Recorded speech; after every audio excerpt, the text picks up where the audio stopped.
1, 2, 3, 4, 5, 6, 7, 8, 9, 10. Royal Blue Podcast sound check. 1, 2, 3, 4, 5, 6, 7, 8, 9, 10. Wednesday show live. 1, 2, 3, 4, 5, 6, 7, 8, 9, 10. Royal Blue Podcast sound check.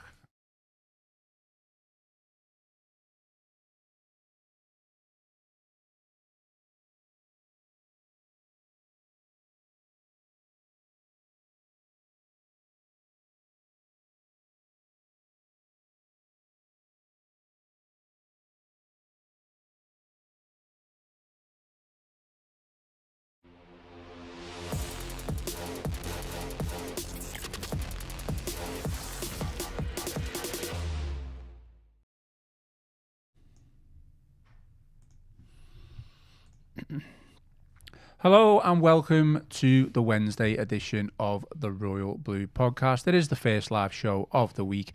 I am your host, Ian Croll, and alongside me we have the Echo's Everton FC reporter, home and away, Chris Beesley, and we are here to talk all things Everton. Chris, how are things? All good? Yeah, just about. I was playing footy on Monday night since you've last seen me, and got hit on the head by at point blank range. With the ball? Yeah, they thought I might have been concussed, but fortunately I wasn't. Wow. But so I just played on to end up scoring the winning goal. But I've got quite a sore inner ear at the moment. Thankfully, it didn't catch me, in a dangerous place. But yeah, my ear's been in a bit of a bad way ever since. But yeah, I'm all good here. And so that bodes well. Me talking about all these numbers now. If I make a few mistakes, you blame it on that. But yeah, scoring the winning goal, that's obviously got to be worth staying on the pitch for. yeah. I don't know if they all stopped and let me have that one. No, but no, it was a good night. Good game, to be fair.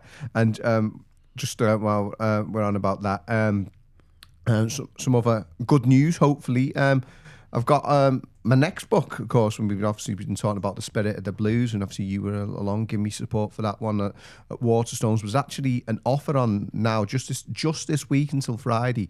My next book, which is On the Banks of the Royal Blue Mersey, inside Everton's first season at the Dock.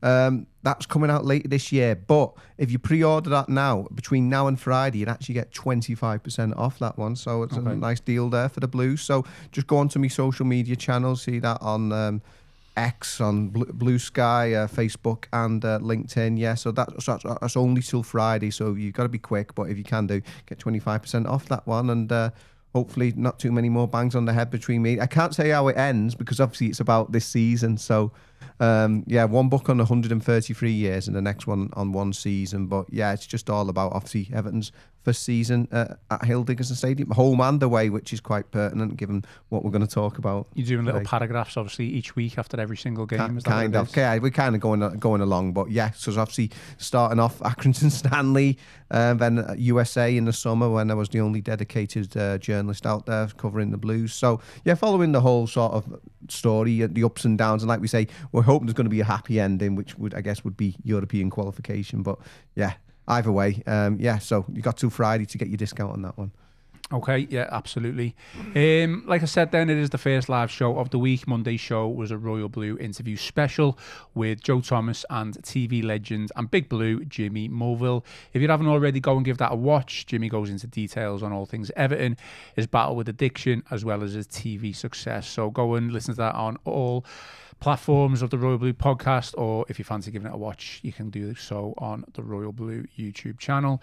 Today's agenda, what we're going to do today is a statistical examination of Everton's last 5 Premier League games at home and the last 5 away and how they differ. So Chris did a detailed analysis piece recently, and we're going to go through the numbers and see why Everton are faring better away than they are at home. The link to Chris's article is actually in the podcast description, so I encourage you to go and check it out. Go and click on it, go and give it a read. And I would even far as go to say, because we haven't got any fancy graphics to go with this podcast for the video podcast anyway, I would get it up. If you're watching along on YouTube, I would get it up and give it a watch and navigate through it as we talk along, because you've got your notes there, Chris. Yeah. I've got a couple of notes, and hopefully we can kind of come to some sort of conclusion as to why Everton maybe performing better away from home than better away from home. So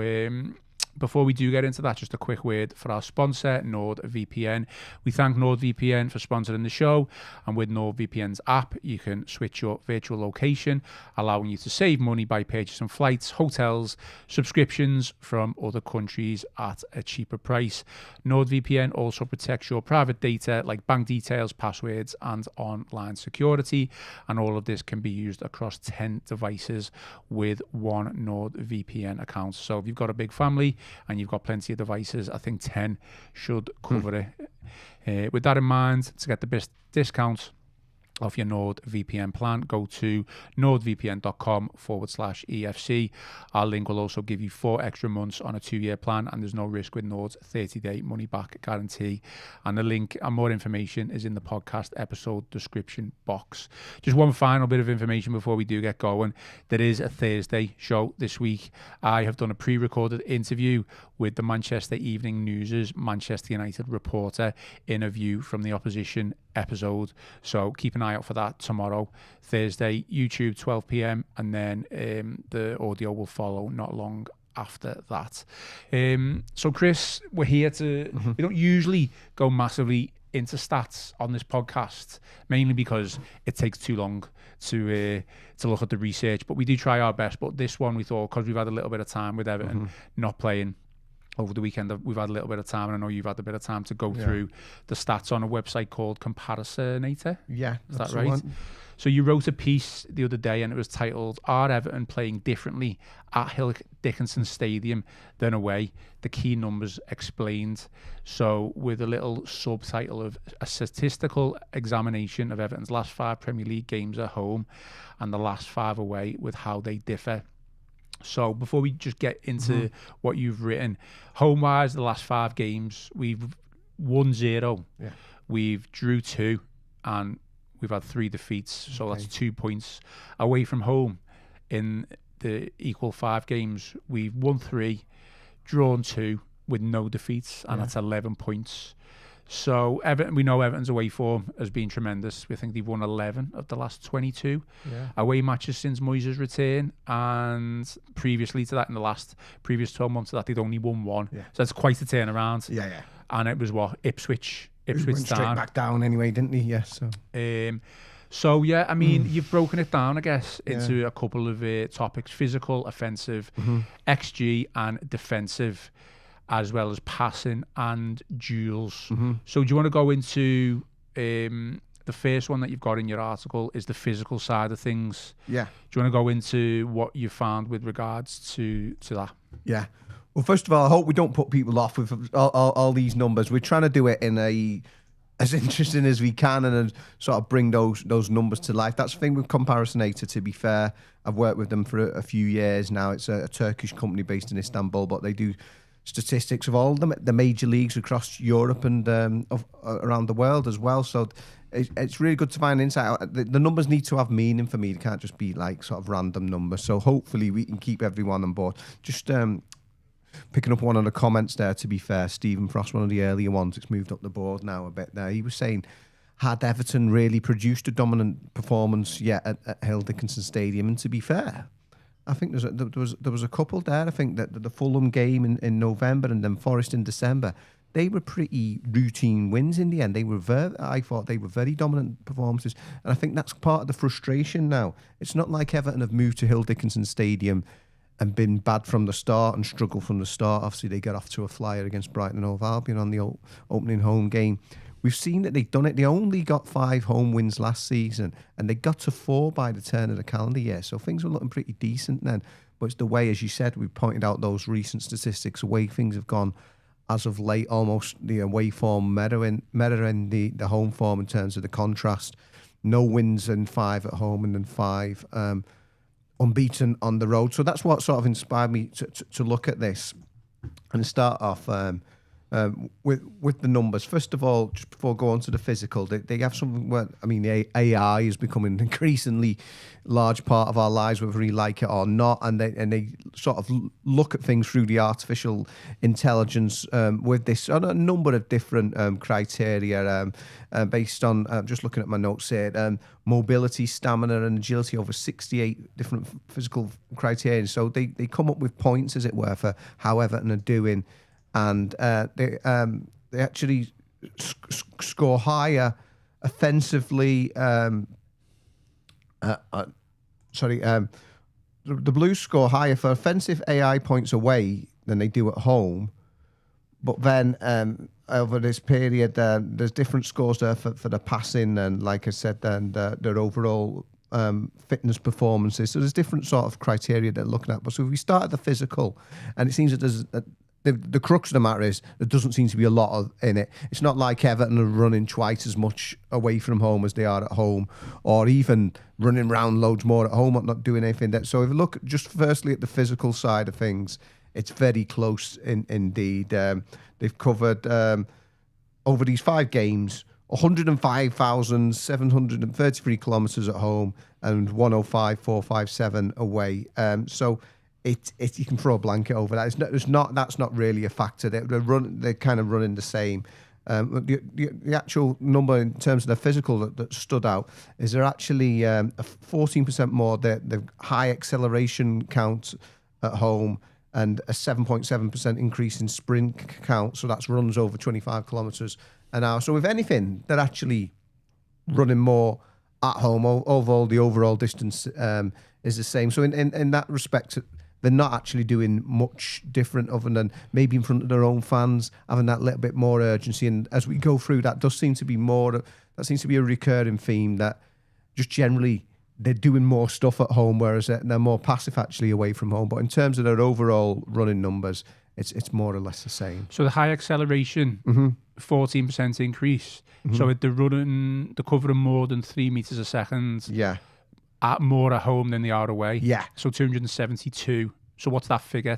That's the number of times that they've done that. So it's a higher figure at home by 14%. So there's been 272 times where an Everton player has covered, we're not losing people there, more than 3 meters a second. It'll make sense by the end. If you so that basically they're doing that more often at home, and often if you count the sprints, and that's calculated as every time somebody goes more than 25 kilometers an hour, that's happening almost 8% times at more. So although they're covering more or less the same distance, they are doing, there is a bit more urgency in the play at home. So is that maybe because, I mean, again, I don't know whether you've looked at this, but is that maybe because they're maybe just seeing more of the ball? So if they've got more possession of the ball, but yeah, they are seeing more of the ball to answer that question. But yeah, generally there's more going on at home. But that also means defensive lapses. Trying to go on at home anyway. Yeah, trying to go on. Yeah. The next one that you're looking at then is from the offensive point of view. Yeah. Obviously, this covers stuff like XG, expected goals, dribbling, successful dribbles, dribbles in the final third of the pitch, more offensive actions, and you've got numbers for that as well. Yeah, I mean, XG is probably one of the stats that most of our viewers will be familiar with now, the expected goal. I mean, can be quite controversial because, I mean, sometimes the final score bears very little resemblance to an XG, but it is, it's an established sort of way of measuring things for chances that are expected to go in the net. And at home, that's 1.43, and away it's 1.15. So if we just boil all this down, I hope everyone just doesn't turn off now, but if we boil all this down, Everton seem to be missing more chances at Hill Dickinson Stadium than they are away from home. They're just not being as clinical in their finishing, and that could go a long way. I mean, I expect the next 20 minutes going through all these other numbers, but at the end of the day, these chances that they're expected to take, I mean, like I say in my piece, anyone who's been to the Bournemouth game could tell you that. We've talked through Tierno Barry's brace of misses and which was the worst and should he have scored and either of them. That's the crux of it. They're getting more big chances, as it were, at Hill Dickinson Stadium than they are away from home, but they're not taking them as clinically. I mean, obviously, I know some people are a little bit cynical sometimes with XG, but there's a lot of factors, and some of them here are just that are included in it. Shot of, distance of the shot, the angle, Yeah. the body part, whether it's from the head or the foot, I guess defensive pressure. Does the stadium that they're playing in, whether it's home or away, does that come in? Does that take into account of XG? I don't think it's hampering them. I mean, you could say, oh, the expectation of the blue wall in front of you, all those fans, that should inspire you, if anything, I would hope, within the stadium. I don't think it's hindering them. It shouldn't be anyway. So we're getting more chances at home, and we're missing more chances at home than we are away. Are we being more clinical away from home then? Is that what the outcome is of that? That's what it is. They're still not really high numbers. I think Everton aren't creating lots of chances full stop, but they are getting more of them, more better chances at home. And then looking at, again, with the shooting, slightly more shots at home. There's not much in that. 10.6 to 10 per 90 minutes. And then getting more shots on target. Again, it's close, 4 to 3.8. So, yeah, the crux of all that is that they're just being a lot more efficient with their finishing away from home, and they're going to the dribbling side of things. There's more dribbling going on. They're carrying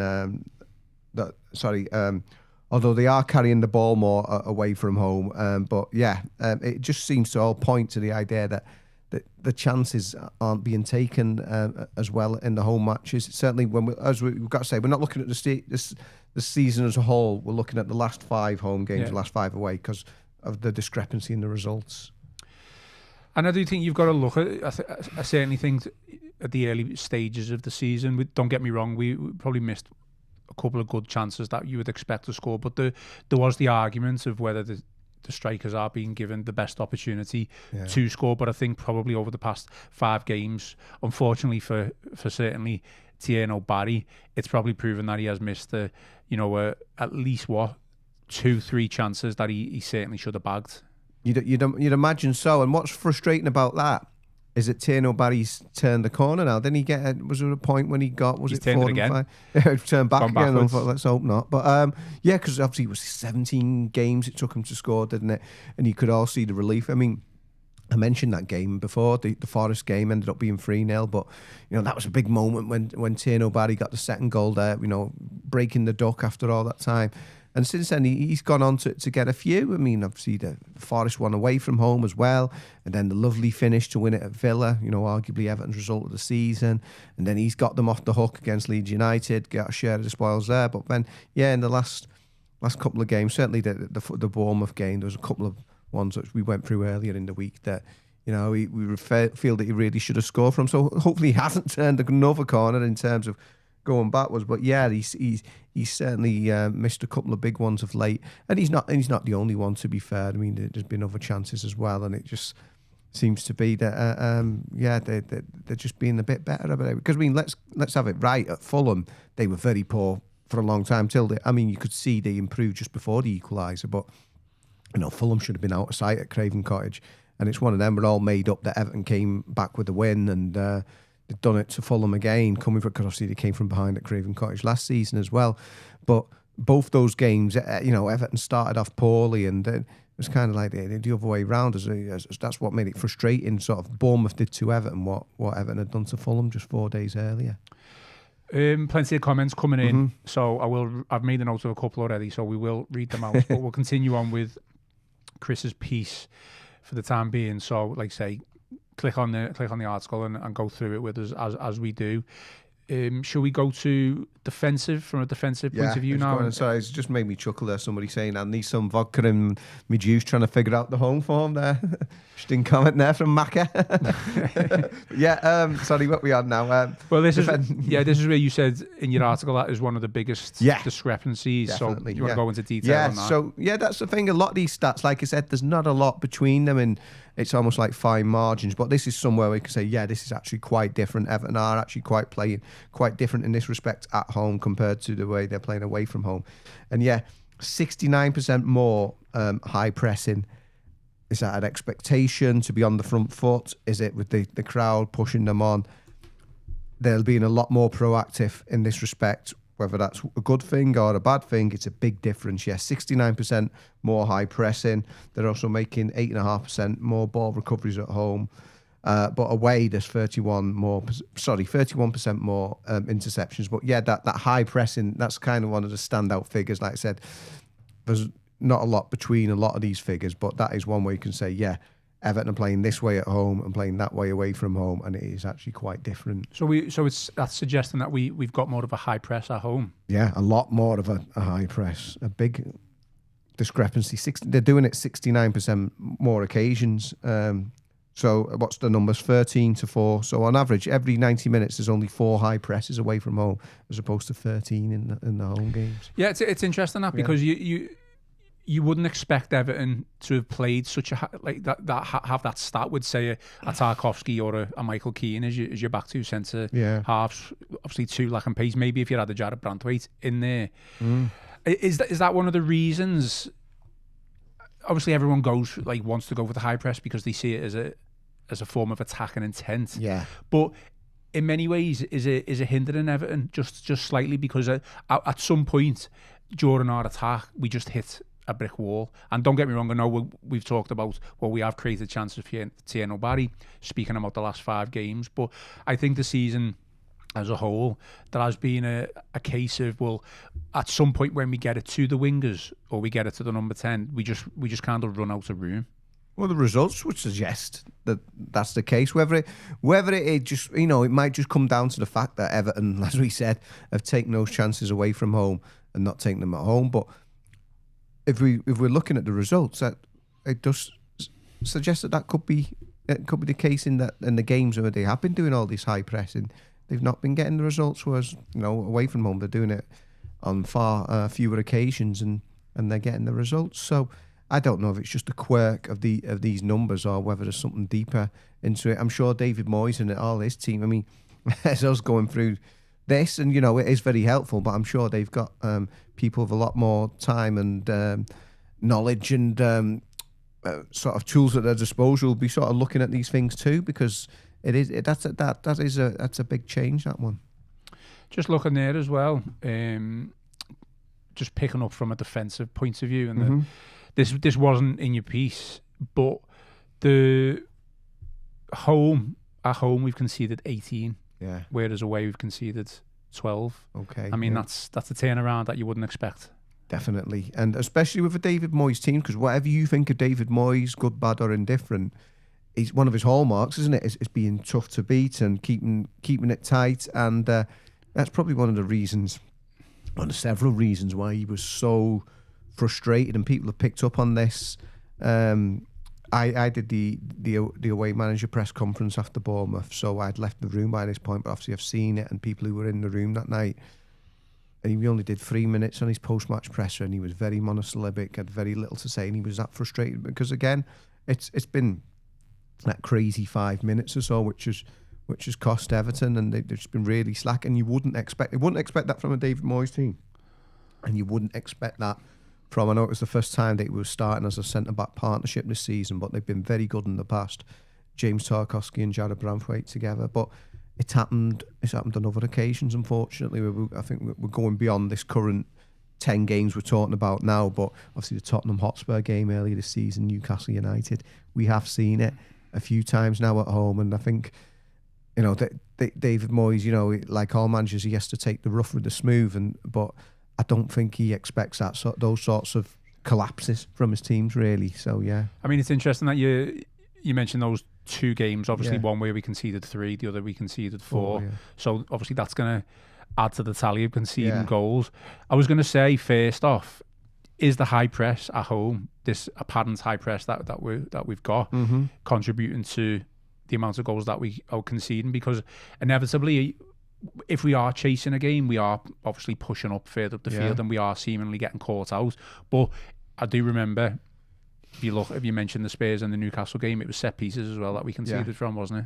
Yeah. So, not sure, but I mean, there's another intangible there that I could throw into the mix. I don't know if we are really sort of getting carried away, or going off on one. But the pitch at Hill Dickinson Stadium is considerably bigger than it was at Goodison Park. And is that... I'm always defending, I think quite rightly so. I've always been saying it's not Hill Dickinson Stadium the reason Everton are losing these games.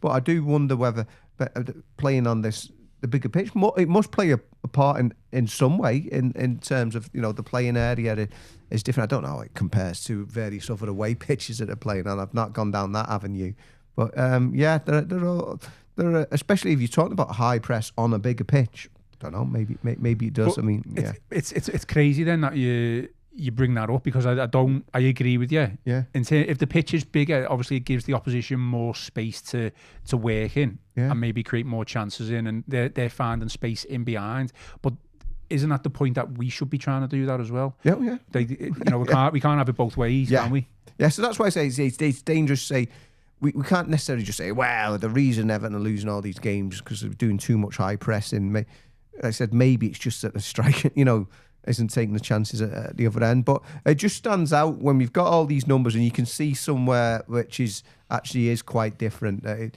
makes you wonder, are they looking at that? And I wonder whether they would change it and look at sort of tweaking things going forward. Was there any more from a defensive point of view then? You mentioned ball recoveries and them interceptions. All there. Yeah, as I said, away there's more interceptions away and 15% more clearances, but that could be because they're busier from a defensive point of view anyway, rather than being lazy at home. The next one that you've got then is passing. Yeah. I mean, again, this probably comes into the pitch and space that you've got in and around the pitch to make these key passes, creative passes, whether it's long balls or through balls. Certainly, can't remember the last time we implemented or tried a through ball into here, nobody. But I guess there is the argument that when it has happened, I think there was one time against Crystal Palace, wasn't it, where he just didn't have the physicality to battle with Mark Gay. Yeah. I mean, I know we ended up winning that game, but yeah, do you want to go into the detail on the passing side of things? Yeah, like I said, that is one of the things. Although the numbers are close, just more going on from a proactive point of view at home. So yeah, they're making 16% more passes. So they average 403 passes per 90 minutes at home as opposed to 340 away. 17% more successful passes, 335 to 277. 6% more successful long passes. 22% more passes to the final third, and 26% more successful passes to the final third. So not only are they passing the ball more, they're being more successful with it. It goes on. 28% more for passes in the opposition half, successful passes in the opposition half, and they're putting in 35% more crosses, so over a third more crosses, and that actually improves with the successful crosses. The crosses are slightly better as well, 39% more successful crosses. So whether it just seems various passing, long passing in the final third, whatever, there's just a lot more of it going on at home, and it is better, and the crosses are better as well. So maybe that's even more sort of damning about not taking these chances.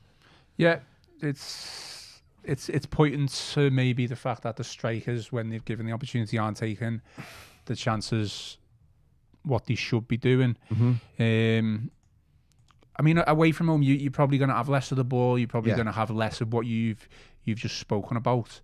So I don't know. It's, you know, I don't want to go against stats and stuff like that. Yeah. And if we're doing more of those things, crossing, passing, I just feel like for me, at home, it's more we play out from the back, not in a sense that like a Fulham maybe tried to do, or a Villa, tried to do. Say I bring up Fulham because we played them recently, and I thought they did it very well. I thought our press was really poor, but the amount of times that they managed to bypass the press in the first half, and we ended up winning the game because they kind of sat back and we were the better team in the second half. But ours is just more of a slow, laboured approach where it's passing side to side, and then when it gets to the point of giving it to the wingers, it's very difficult then for them to get the cross in. I mean, they might get the cross in, and I don't know what's the calculation for a good cross. Does the striker have to get his head onto it, his foot onto it? I'm not sure. I have to speak to the Comparisonator people about that one in terms of successful crosses. Yeah, I'll have to have a word with them about that one. Duels is the next one. Yeah, it's an interesting one. This is the final one now. Duels. One-on-one encounters. Faring better at home again. They're contesting 10% more, so on average 210 duels to 189 away, and they're winning 30% more of them, so 101 to 87.6. But what is crucial here, they're they're still losing more than half of them. So they've got a success rate of 48%. It's not a big one, but they're just losing slightly more than, and then you can sort of break that down into aerial duels, of which is 24% more at home, winning 26% more. And then again, success rate 49%, so just less than half. And then 4% more ground duels, so not that much difference there at home. And 43% more pressing duels. So I think that the big thing in this is, I said, where they are contesting more at home and they're winning more at home, but still, whether it's home or away, they're losing just over half of them. So Everton players need to be a little bit better home and away in terms of those personal one-on-one contests, because got just slightly less than a 50% success rate. I mean, I guess one thing that we haven't addressed is in this podcast at least anyway, is from the 5 games at home, 5 away, the opposition, the level of opposition. There's no point in, I guess, we should have said this at the start really, but saying all these numbers and then we've played City, Liverpool, Tottenham, I mean, well, not Tottenham, but Chelsea, Arsenal, all at home. So would you say the games at home have been more difficult than the games away? The games at home obviously include Arsenal, Brentford, Wolves, Leeds, Bournemouth, whereas the games away include Burnley, Forest, Villa, Brighton and Fulham. I guess, looking at it, other than the Arsenal one, which obviously stands out, it's a bit of a mix, really. Yeah. I don't think it's like you've had a particularly hard or easy run on either of those. So I think, obviously Arsenal league leaders, and like you say, they stick out. But then away from home, you've gone to Aston Villa, who had won their previous 11 home games. That for me remains the result of the season, going there and turning them over. So you could probably, I mean, they would have gone up to second if they'd have won that day. So more or less have those two sort of cancelling each other out, and then the rest, I think it's kind of similar really. So I think it's actually makes it a very sort of good sample size having these particular runs that they're on both home and away. It's like I said, it's not like they've had a nightmare run on either of them. They've been playing sort of similarly levelled opposition at both, so that's what makes it quite telling really.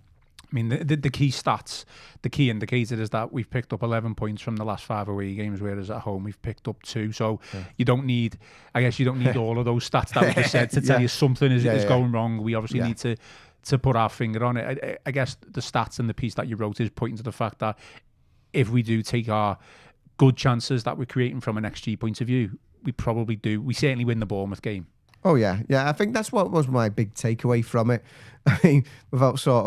I mean, I had to sort of do this research to sort of build the consensus, but if we're looking for a simple takeaway, sort of a soundbite that we can take away from this, it's all about taking your chances, and that's what it is at Premier League level. Like I've said already, Fulham got punished. It was inevitable when it's not like we're saying, Everton are going to definitely do this at half time, but after they could have been out of sight at Craven Cottage, could have been 3-0, and that was the problem. Everton actually, I thought it was a poor first half from both teams against Bournemouth, but Everton got the noses front with the penalty, and then they had chances early in the second half to put it to bed, as it were, and because they didn't, that's inevitably what ends up happening in the Premier League, because the other teams are going to be ruthless and they'll punish you. Okay, well, like you say, go and give Chris's piece a read. The link to the article is in the podcast episode description. We'll just break away from that a little bit, and before we're 34 minutes in, so we'll stay with this live show for a little bit longer. Just some notes that I've made.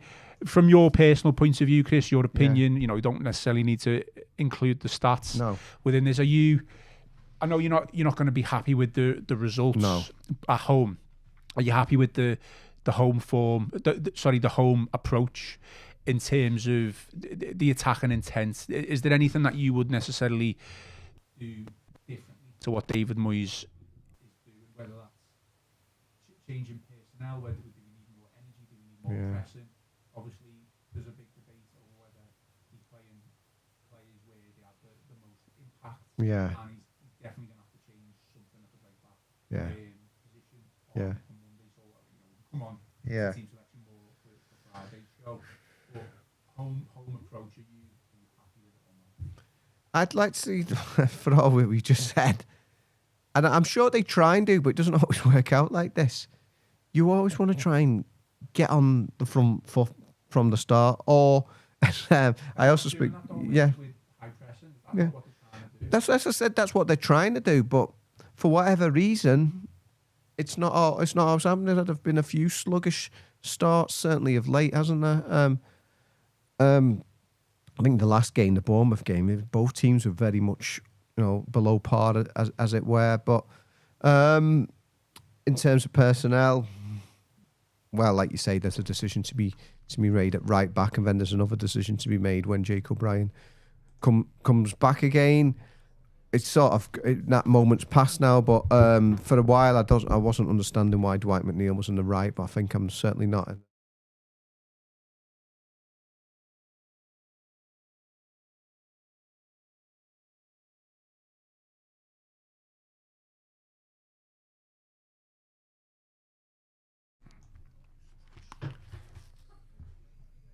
One, 2, 3, 4, 5, 6, 7, 8, 9, 10.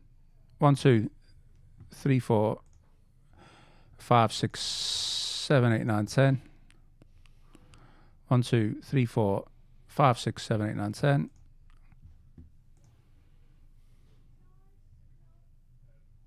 Hmm. 1, 2, 3, 4, 5, 6.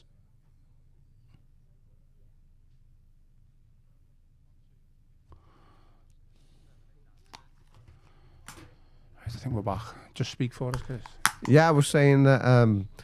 See, in terms of personnel, it'd be interesting. Hang on, just 1, 2, 3, 4. 1, 2, 3, 4, 5, 6, 7, 8, 9, 10.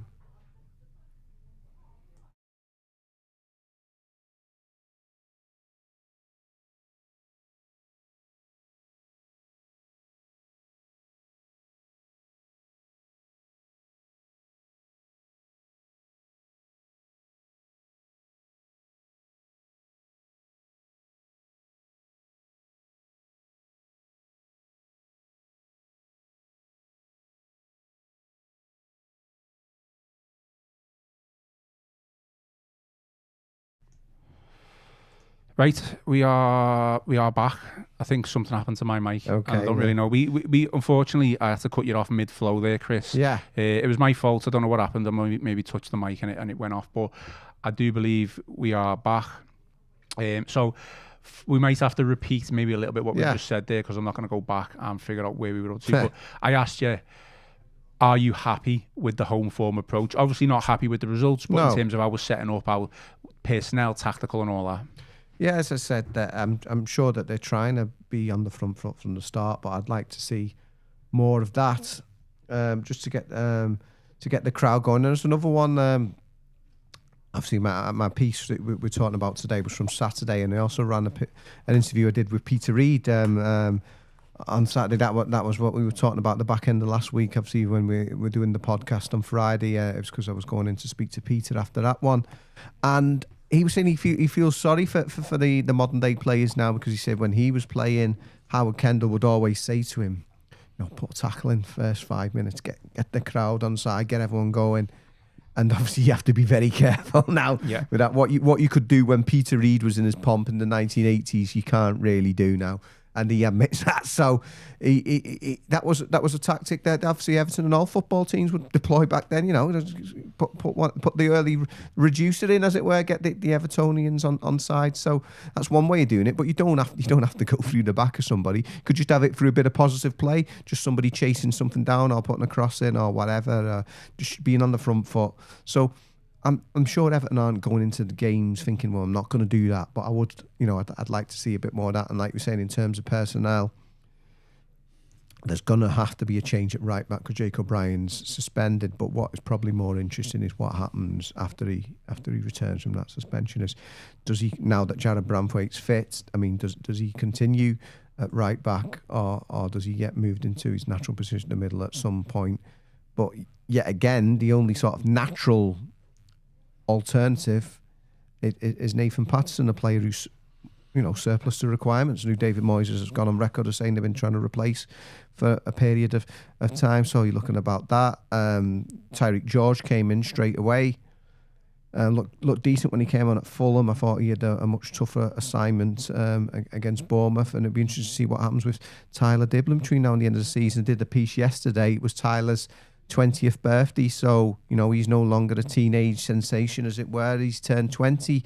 So where does he go from here? So a big look at him and how it obviously hasn't been anywhere near the start he'd have wanted at Everton. But hopefully he can take inspiration from some slow burners who Moyes brought in the past, who haven't always been instant hits, but have gone on to become big signings. So yeah, there's a few sort of elements sort of bubbling under there for this second half of the season. It'll be interesting to see how they all pan out.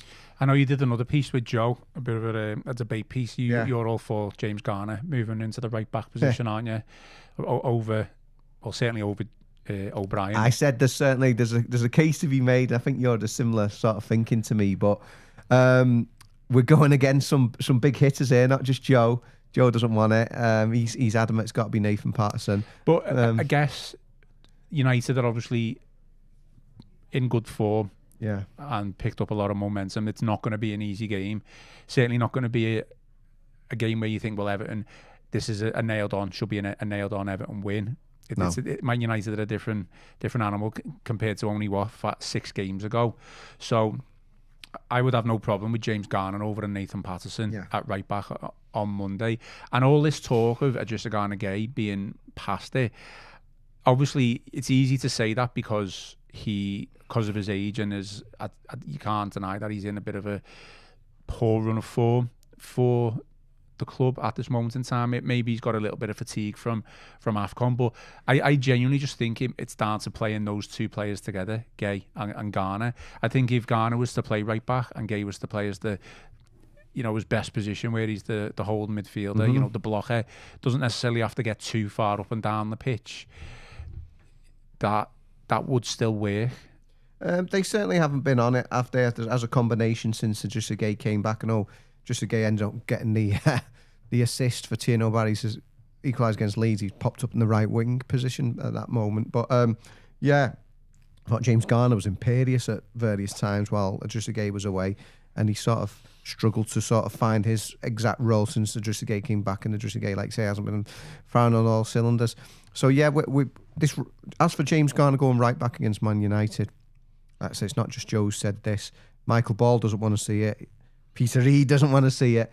But I think for this game, there's merit. Certainly, I don't know. I think you're probably more for it long term than me. But I think for this game, just for me, Nathan Patterson, to be fair to Nathan Patterson, has done all right when he's come in. I thought, he's not like he's come in and he's like let anybody down or done some howlers. He's been all right. But like I said, at the end of the day, successive Everton managers have sort of looked at playing centre halves out of position ahead of him. He, for whatever reason, it hasn't worked out for Nathan, and he was close to a move to Genoa on deadline day. That one didn't get through, but I think if you were to play James Garner at right back, there are actually quite a lot of alternatives in midfield. Merlin Roll hasn't played since what was arguably his best display for the club at Villa. Harrison Armstrong started 6 games in a row, then found himself back on the bench against Bournemouth. So what it would do is it would actually allow one of those sort of hungry, you've not even thrown Timo Rabunam in the mix there, but there are other options in the central midfield, and actually getting on better, in inverted commas, players onto the pitch, rather than someone like Nathan Patterson, who is a natural right back, but is surplus to requirements. And it's an interesting one because it's just a one-off, and then obviously Jake O'Brien comes in and you got a whole different debate then. I think that's me. You've just touching on your point there, is why I'd be fine with Garner playing right back because of the huge amount of options that we've got in the midfield. You've got Gueye, you've got Irabumum, you've got Kiernan Dewsbury-Hall, you've got Harrison Armstrong, you've got Merlin Roll, players who, other than Kiernan Dewsbury-Hall, you could be saying that they need to kickstart their season, but they've done jobs for the team over the course of the season, and you wouldn't have any problems putting them in. We'll move on. We'll finish off now. Just to finish off, I mean, obviously it's a stats podcast, so we'll finish off with this. This wasn't included in your piece, but I've just done a little bit of research, and my source is Give Me Sport, their website. So set pieces. Obviously, just looking at ways Everton can score goals, and obviously set pieces is now a huge thing. It's always been a huge thing, but there seems to be a lot more emphasis on it now than ever before. From set pieces this season, Everton have scored 11 goals. That includes 2 penalties, but it also includes the Jake O'Brien / Fulham own goal from the other week. Now, normally, I'd probably say that's not that bad a return. I don't know what you would think or what others would think, but it really does put Everton in the bottom half of the table for set pieces.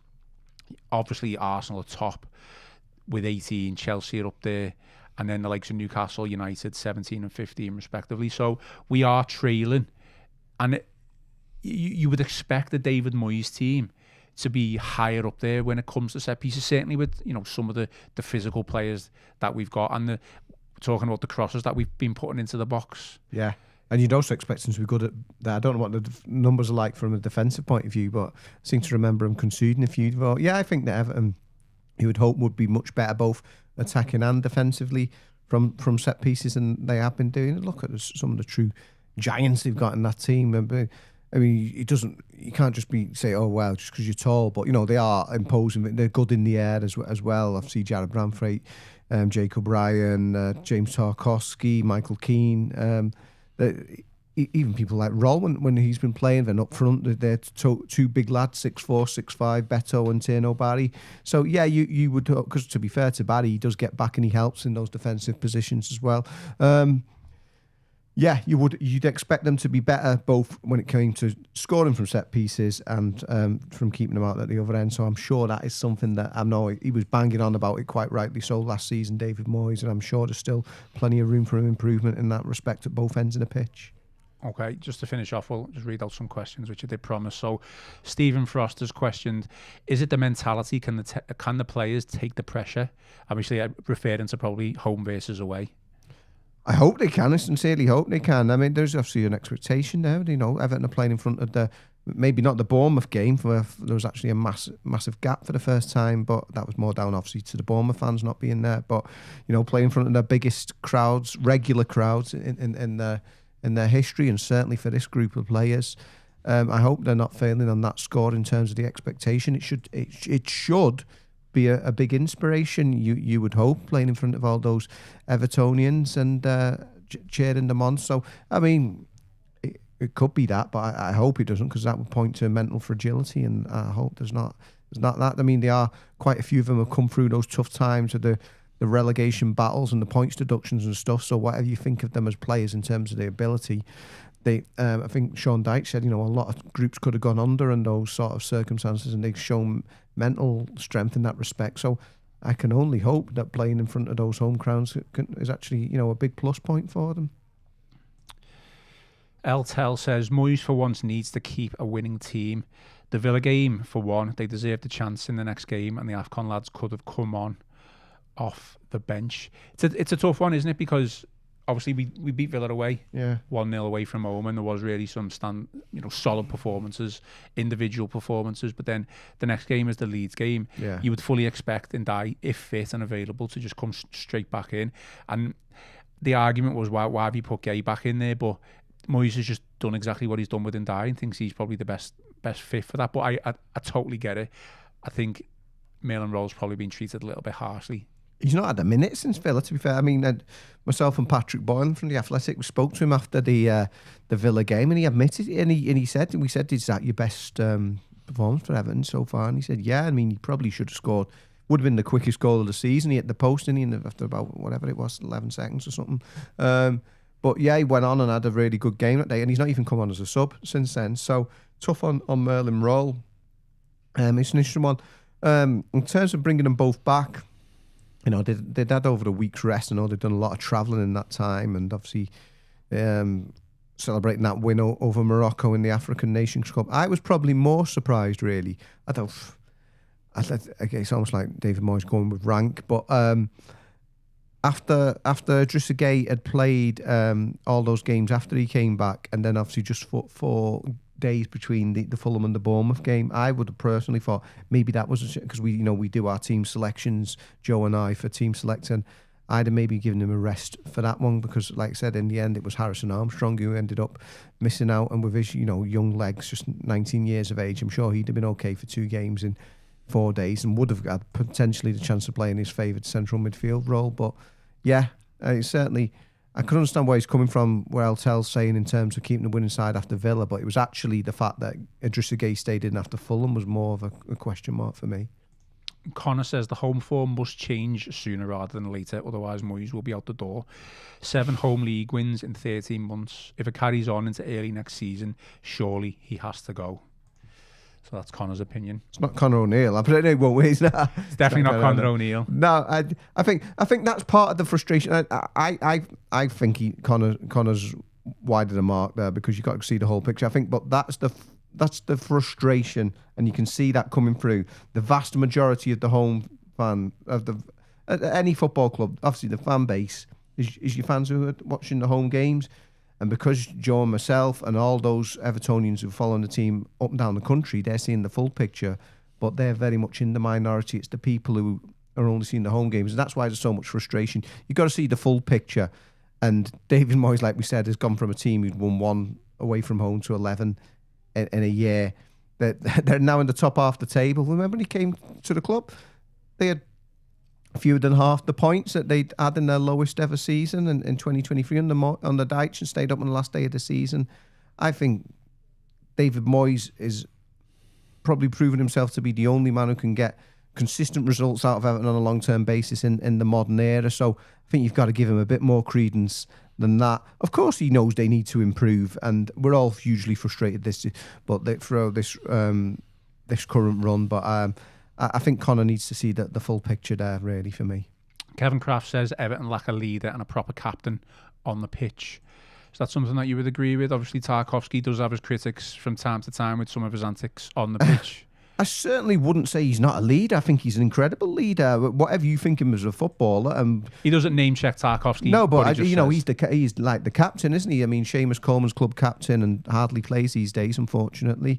So James Tarkowski's the default on-field leader, and whatever you think of Tarkowski as a player, and he certainly had ups and downs this season, and he certainly had moments which we discussed on this podcast where he's maybe thrown his weight around totally unnecessarily, but he is a leader, and I don't know if that's something that I would point at. That certainly a few years ago, I'd be looking at the Everton team and thinking certainly the times of Marco Silva and stuff like that, they may be leading in that respect, and that's when he ended up signing Fabian Delph to try and sort that issue out. But for me this season, that's not a problem, whatever you think of.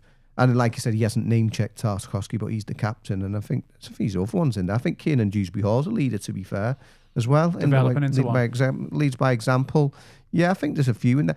For all the ills, and I think, to be fair, Jordan Pickford, whether you like it or not, he's always shouting and screaming. So I think there's a few out there.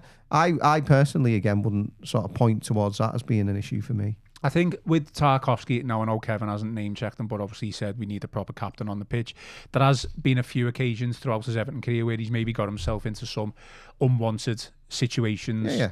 You know, maybe bad challenges or just barging into people and, you know, coming up, maybe nearly getting himself sent off. So I think there is a case or a chat to be had about whether does he follow? Do you follow Tarkowski's example? That might not be the best way to follow it, but he scored against Liverpool in the last minute, didn't he? Saved us from getting beaten in that Goodison derby. And to be fair, one of the times when he did lose it this season was when, in his words, Kenny Tete gave him the nipple cripple, didn't he? So he was on the receiving end of that one. Well, he did one against Forest at home, didn't he? Oh, it was Did he barge backwards into someone? Yeah, off the ball. And Sean Dyche mentioned that, didn't he? And he got away with that, though, he did, being honest. He did. So that's what I think that they're the examples. Tazul Islam says, apparently the Freaking Group have big ambitions for Everton and are expected to spend big in the summer, but would anyone really trust Moyes with the money? I wouldn't. Ooh, harsh. I guess it's Moyes and the recruitment team who would trust him with the money. I mean, although Moyes has said he has the final say. Yeah, you look at, there's been sort of a bit of a mixed bag, wasn't it? If we look at all the players they brought in last summer, I mean, I trust him with the money, to be fair, personally. All this sort of negativity towards a man who's delivered 9 top 8 finishes for Everton and the highest ever Premier League finish. I mean, I don't know. I think we're all frustrated, especially with the home form. But I think I'll say it now. I think David Moyes, Mr. Moyes, deserves a lot more respect from some of our viewers today. Last one from John Jones, Toffee Man, says, we have a young squad and we need to play them and some will thrive. I mean, young, I'm just trying to quickly make a note of some of the young players that we've got. Diblin, obviously, you know, I was going to say up and down season, but it's been very much down. Tyreek George has only just come in. He did start, didn't he, against Bournemouth. Maybe a little bit of a difficult debut for him. I mean, Asnu. Anyone else who's young who deserves a chance? Well, I think to be fair, he's given it, isn't he, to Harrison Armstrong? That's the big one, isn't it? How could I forget? Yeah, that's kind of what the debate was, and Joe's been talking about this for a little while now.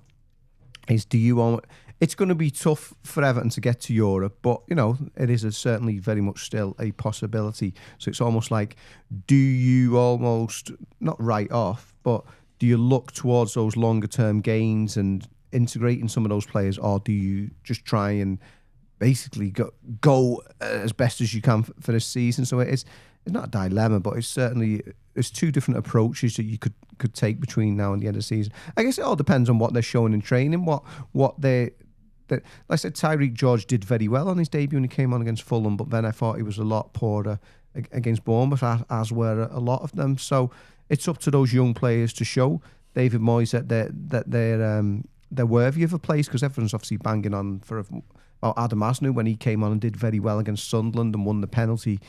But if he really was turning it on in training, David Moyes, I'm sure, would be giving him opportunities, because it's not like Vitaly Mikalenko's been like a world beater at times. So yeah, it's up to these young players to show the manager that they're worthy of placing aside. Because to be fair, you only have to look to Harrison Armstrong. You know, he was on loan at Preston. He's brought him back. Started 6 games in a row before the Bournemouth game, and even then he obviously came on again. He's featured in every single game since he came back. And if it's almost like if you're good enough, you're old enough. And to be fair, that goes for all the players really. I think you are spot on with regards to Harrison Armstrong. He's one of the younger players who's obviously been out on loan. He's had that experience of playing a couple of minutes, hasn't he? Whether it was with Derby or Preston, and he's come in and you could almost say he has made that impact and hit the ground running. There just always seems to be this caveat when Moyes selects a young player. I mean, certainly with Harrison Armstrong, I just don't see any point in him playing on the wing out of position. I can understand why he's doing it, because he's given him that responsibility and that trust, but he's not a winger. He's always having to come in and cut inside, and you could see that against Fulham away from home. I thought he did okay actually, but he was winning a lot of fouls and a lot of free kicks. But play your players where they're going to have the most impact. Play your players where it's beneficial for the team. Harrison Armstrong needs to be a bit more central, whether that's a little bit deeper or doesn't necessarily have to be as the number 10, but a little bit more advanced. That is his position for me in and around that area. So there's no point in playing him on the wing. Let's see where he can have the most impact. We'll finish off, Chris, before we do. Just a reminder that there is a Royal Blue show tomorrow, Thursday. That'll be the 19th of February. I've done a pre-recorded interview with the Manchester Evening News' Manchester United reporter for a View from the Opposition episode, so keep an eye out for that one. Any final thoughts then before we do finish off? No, it's just to remind everyone, like I said at the start of the show, it's only till Friday, the offer with the Waterstone. So if you want to get on that now, save yourself a bit of money for later this year on the banks of the Royal Blue Mersey, and let's hope it has a happy ending. Just one final comment here before we do. The Blues have said Moyes likes his wide players to come inside, and that is fair enough, but they need pace to do that. And if they haven't got pace, it's absolutely pointless. Yeah. To be fair, that's probably why he brought Tyreek George in, to be fair, isn't he? Okay. Thank you for everyone who's joined on the live stream, and thank you for everyone who's listened on Spotify or Apple Podcasts. Subscribe to the channel if you haven't already, and drop us some 5-star reviews on Apple and Spotify. We are back tomorrow. We are back Friday. Enjoy your day. Enjoy the rest of your week. I've been Ian Croll, joined by Chris Beesley, and this has been the Royal Blue Podcast.